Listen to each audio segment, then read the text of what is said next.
আসসালামু আলাইকুম। আমি অ্যাডভোকেট কানিজ ফাতেমা, জজ কোর্ট, রাজশাহী। কোনো একটা জমি, যে জমিগুলা পরিত্যক্ত অবস্থায় থাকে, সেগুলোই আসলে মূলত খাস জমি হিসেবে চলে যায়।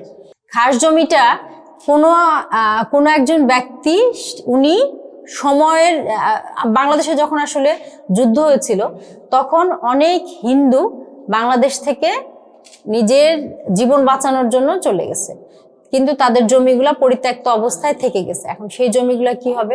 সেই জমিগুলা খাস জমি হয়ে গেল।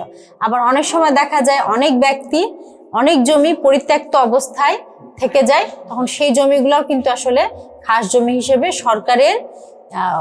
সরকারের এখতিয়ারাধীন হয়ে যায়। এছাড়াও কিছু পয়স্তি জমি নদীর ভাঙনের ফলে অনেক সময় দেখা যায় যে নদীর কিছু জমি বিলীন হয়ে যায়, আবার কোনো একটা তীরে গিয়ে দেখা যায় যে কিছু জমি জেগে উঠেছে, সেগুলাকে নদীর পয়স্তি বলা হয়।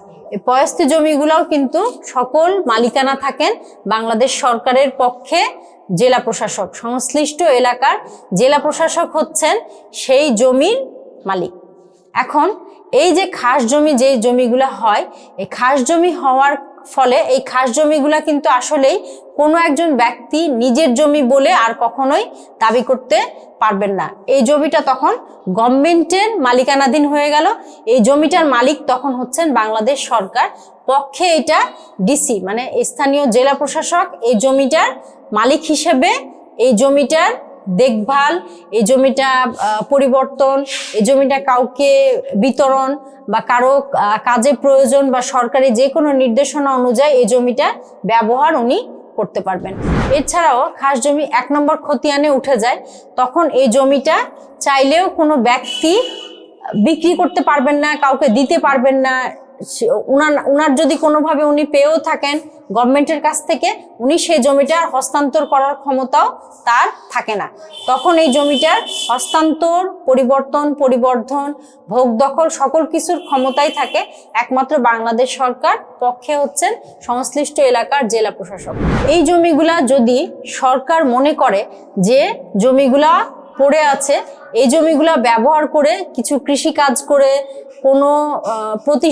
কোনো ব্যক্তির কিছু উপকার হতে পারে, সেই ক্ষেত্রে সংশ্লিষ্ট এলাকার যে দরিদ্র জনগোষ্ঠী রয়েছে তাদের কিছু ক্যাটাগরি বাছাই করে নিয়ে সেই জমিগুলা তারা লিজ দিতে পারে, এবং সেই লিজ দিলে তারা সেই জমিগুলা নিয়ে তারা জমির খাজনা, তারপরে জমিগুলা ব্যবহার করতে পারবে। অবশ্যই সেটা গভর্নমেন্টের শর্ত অনুযায়ী।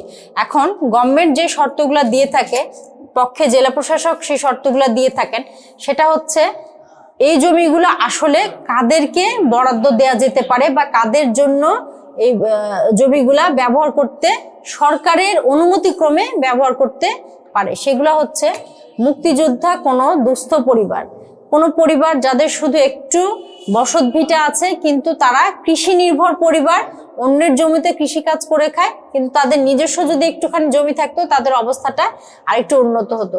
কোনো একজন অসহায়, দুস্থ, দরিদ্র মানুষ, কোনো বিধবা মহিলা যার কোনো একটা পুত্র সন্তান আছে কিন্তু তার কৃষি কোনো জমি নাই, এই সকল ক্যাটাগরি বিবেচনা করে সরকার চাইলে তাদেরকে জমিটা ব্যবহার করে তাদের জীবিকা উপার্জনের ব্যবস্থা করে দিতে পারে। সরকার তাদেরকে লিজও দিতে পারে এককালীন সময়ের জন্য, বিভিন্ন মেয়াদের সময় বিবেচনা করে প্রয়োজনে সেটা এক্সটেনশনও করতে পারে।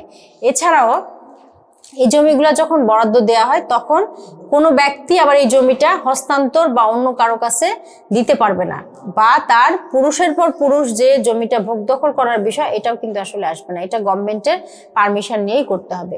এছাড়া খাস জমিগুলা একই এলাকায় হয়তো অনেক দুস্থ ব্যক্তি আছে, সেই ক্ষেত্রে সবাই যদি চায় তাহলে আসলে জমির পরিমাণ তো লিমিটেড, সবাইকে তো এতগুলো জমি দেওয়াও সম্ভব হবে না। তখন বাংলাদেশ সরকারের পক্ষে জেলা প্রশাসক সেই জমিগুলা ক্রাইটেরিয়া বিবেচনা করে যে কার প্রয়োজন আগে, এইটা বিবেচনা করে উনি সেই জমির নির্দিষ্ট পরিমাণটা তাদেরকে বরাদ্দ দিতে পারেন, এবং তারা কখনোই সেই জমির মালিক হবে না। জমির মালিক সবসময় বাংলাদেশ সরকারই থাকবে। তারা শুধুমাত্র সেই জমিটা কিছু সময়ের জন্য বা শর্ত সাপেক্ষে জমিটা ব্যবহার করতে পারবেন, ব্যবহার করে নিজেদের যে প্রয়োজন চাহিদা সেটা পূরণ করতে পারবেন। এছাড়াও গভর্নমেন্ট যে শর্তগুলো দিয়েছে সেগুলো পূরণ করে নিয়ে উনি জমিটা ব্যবহার করতে পারবেন। আমার সাথে অডিও অথবা ভিডিও কলের মাধ্যমে যোগাযোগ করতে চাইলে স্মার্ট উকিল অ্যাপসে গিয়ে অ্যাডভোকেট কানিজ ফাতেমা সার্চ দিয়ে আমার সাথে যে কোনো প্রকারের আইনি পরামর্শ নিতে পারবেন।